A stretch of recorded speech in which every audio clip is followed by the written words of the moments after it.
Hello football lovers, berjumpa lagi dan lagi dengan Spasi Football News Official tentunya.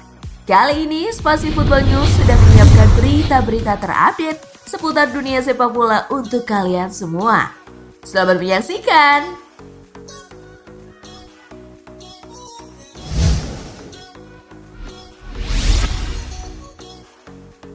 Timnas Indonesia U20 bersiap latihan di Eropa. 34 pemain Timnas Indonesia U20 sudah disiapkan untuk menjalani pemusatan latihan di Eropa. Keberangkatan Timnas Indonesia U20 sendiri belum bisa dipastikan karena masih menunggu visa. Direktur Teknik PSSI Indra Syafri mengatakan Indonesia akan melawan beberapa negara Eropa untuk uji coba saat di Turki dan Spanyol. Sejauh ini belum disampaikan secara pasti negara-negara yang akan menjadi lawan.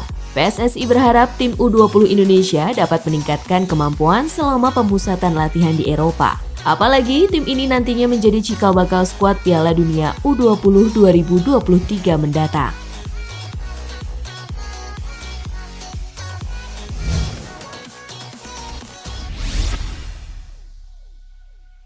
Ketua Umum PSSI Iwan Bule ngacir usai jalani panggilan TGIPF. Ketua Umum PSSI Muhammad Iriawan memenuhi panggilan tim gabungan independen pencari fakta. Setelah pembahasan selesai, Ketua Umum PSSI tak kelihatan batang hidungnya. Malah Sekjen PSSI dan anggota Exco Ahmad Riyad yang meladeni wartawan. Ketua Umum PSSI diketahui keluar lewat pintu belakang untuk langsung menaiki mobil dinasnya. Ia nampak meninggalkan Kemenko Polhukam ketika Yunus Nusi dan Ahmad Riyad memberikan keterangan seusai PSSI memberikan penjelasan ke TGIPF.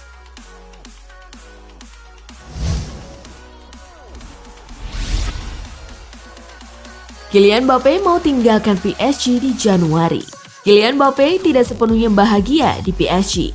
Pemenang Piala Dunia 2018 tersebut ingin angkat kaki dari Parc des Princes di bursa transfer selanjutnya. Hubungan Mbappe dan PSG sudah retak.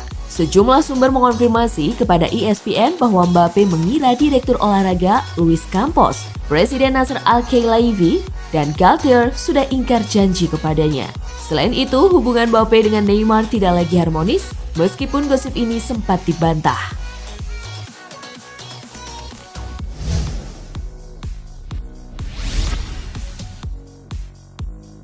Maccabi versus Juventus. Bianconeri kalah 0-2, peluang ke-16 besar tipis. Maccabi versus Juventus berlangsung di semi-over stadium. Si Nyonya tua harus pulang dengan rasa malu setelah 2 kali dibobol oleh Omar Atzili di menit ke-7. Dan di menit ke-42. Hasil ini membuat Juventus berat untuk ke babak 16 besar karena masih di posisi ketiga dengan 3 poin dari 4 laga. Sedangkan Maccabi masih berada di dasar klasemen dengan 3 poin. Klub asal Israel ini kalah selisih gol dari Juventus.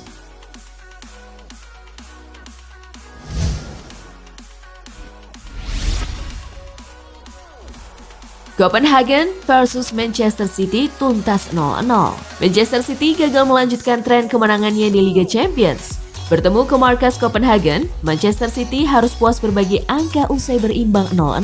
Dengan hasil imbang ini, Manchester City masih memuncaki klasemen grup C Liga Champions. The Citizen mengoleksi 10 poin dari 4 pertandingan. Sedangkan Copenhagen di posisi ketiga dengan 2 poin.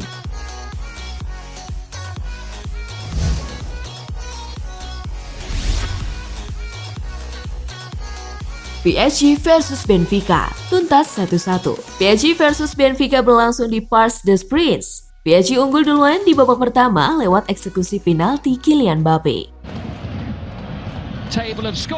Benfica berhasil membalas di babak kedua. Gol tim tamu juga melalui eksekusi penalti yang dicetak oleh Joao Mario. Hasil ini membuat PSG dan Benfica mengoleksi 8 poin. PSG di puncak klasemen setelah unggul selisih gol dan Benfica di tempat kedua.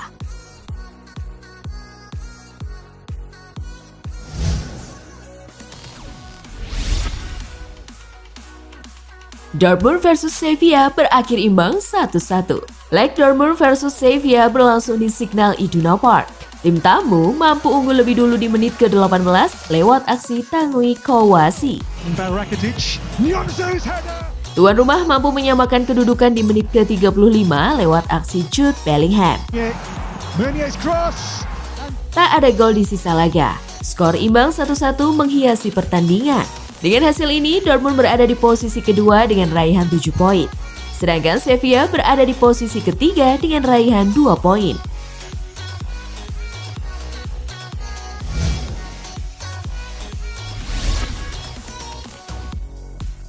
Milan versus Chelsea.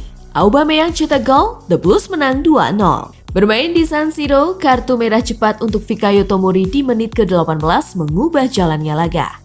Chelsea memanfaatkan keunggulan jumlah pemain dan berhasil mencetak 2 gol. Jorginho membuka keunggulan lewat penalti di menit ke-21.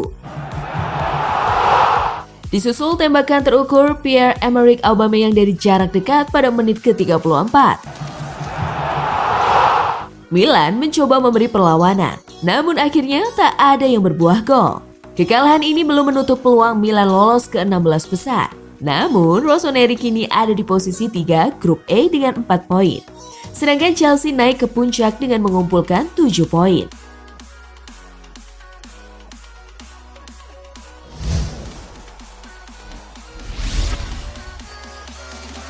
Shakhtar versus Madrid.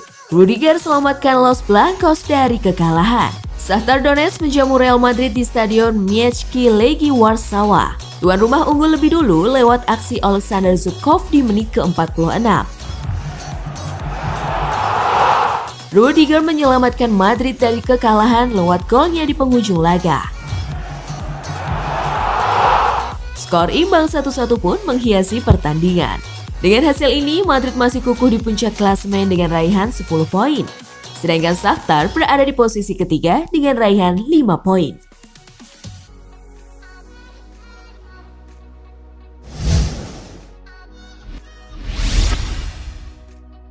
Jorginho diganggu laser saat ingin tendang penalti lawan AC Milan. Chelsea melawat ke markas AC Milan dalam lanjutan fase grup Liga Champions 2022-2023 Rabu 12 Oktober.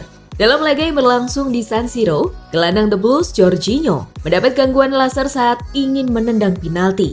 Momen tersebut terjadi di menit 20. Dalam foto yang beredar di media sosial, laser tersebut menyasar wajah Jorginho tepat di bagian mata. Meski mendapat gangguan, Jorginho tetapi bisa menuntaskan tugasnya dengan baik.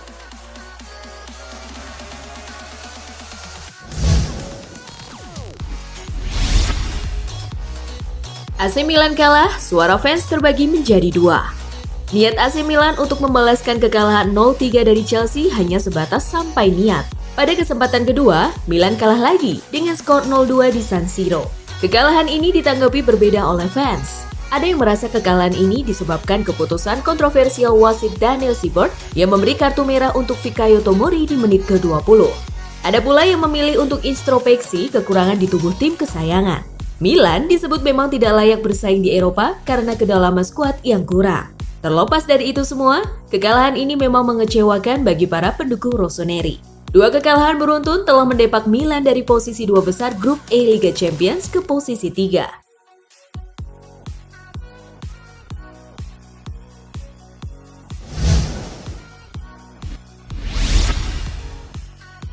Tidak dimainkan sama sekali.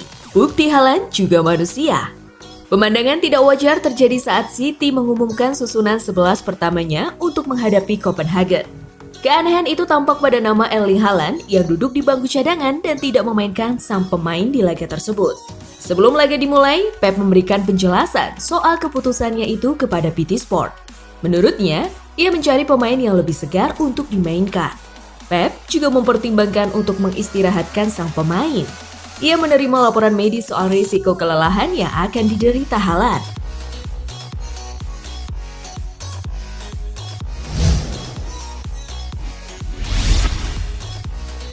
Angel Di Maria cedera lagi. Angel Di Maria terpincang-pincang saat ditarik keluar ketika laga melawan Maccabi Haifa baru berjalan 24 menit.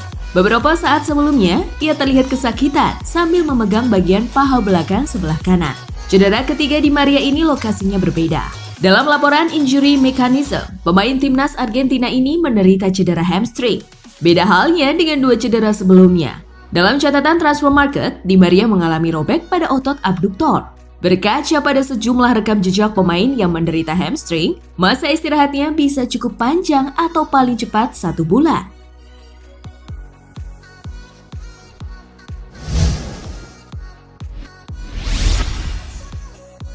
Aksi heroik Antonio Rudiger.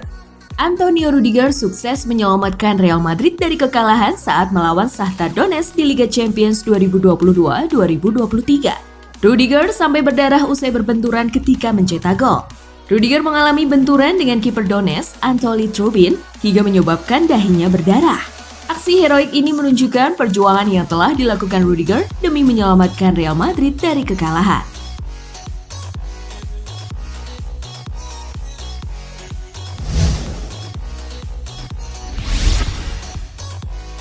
Kylian Mbappe cetak rekor bagi PSG.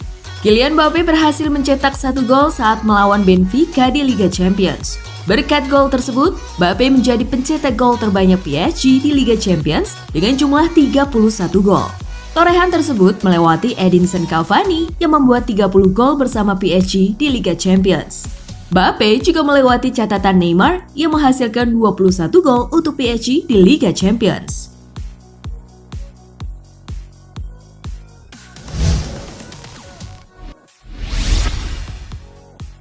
Kedok Thiago Silva terbongkar, ini keputusan yang akan diambil Graham Potter.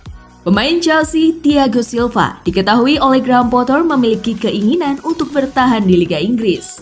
Mengingat sebentar lagi kontrak Thiago Silva akan segera kadaluarsa alias habis pada tahun depan, tepatnya 28 Juni 2023. Mengetahui hal tersebut, Graham Potter lantas akan mengambil keputusan terkait masa depan bek andalan Chelsea, Thiago Silva.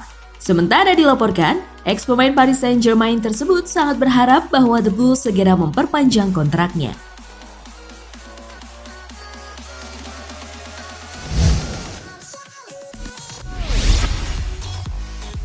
Erik ten Hag buka pintu bagi Donny van de Beek untuk cabut musim dingin. Masa depan Donny van de Beek di Manchester United sepertinya memasuki babak baru. Setelah sang pelatih dikabarkan memberikan peluang bagi sang gelandang untuk cabut musim dingin 2023 mendatang. Seperti yang diketahui, selama ini Van de Beek memang kesulitan untuk mendapatkan waktu bermain di skuad MU. Ia sampai sekarang lebih sering menjadi penghangat bangku cadangan dari skuad Setan Merah, meski sang pelatih sekarang adalah mantan pelatihnya di Ajax Amsterdam. Karena hal tersebut dilaporkan apabila Erik ten Hag sendiri memberikan restu kepada sang gelandang untuk cabut dari skuad Manchester United musim dingin mendatang, seperti dilansir dari 90 Minutes. Keputusan ten Hag untuk melepaskan sang gelandang sendiri dikarenakan ia kesulitan bersaing dengan pemain Manchester United yang lain. Tak hanya itu, Van de Beek saat ini juga mengalami cedera yang membuatnya harus absen, membuat kesempatan bermainnya semakin minim.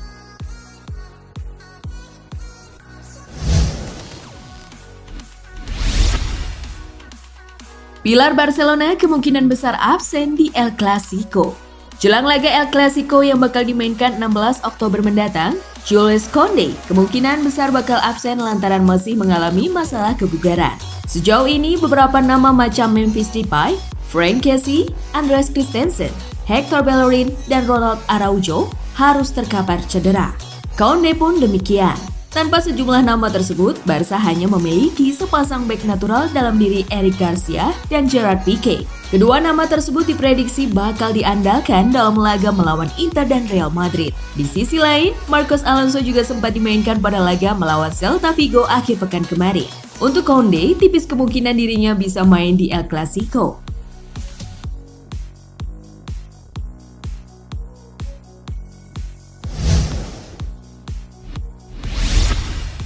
Nah, itulah tadi gengs kumpulan berita-berita menarik dan terupdate dari Spasi Football News. Simak terus ya berita-berita terupdate lainnya dari Spasi Football yang pastinya akan kita update di Spasi Football News Official. Tapi jangan ditinggalin ya channel Spasinya, karena kita akan update juga tentang fakta-fakta menarik seputar sepak bola dunia. Dan jangan lupa untuk terus di like, comment, share, dan subscribe tentunya. See you gengs!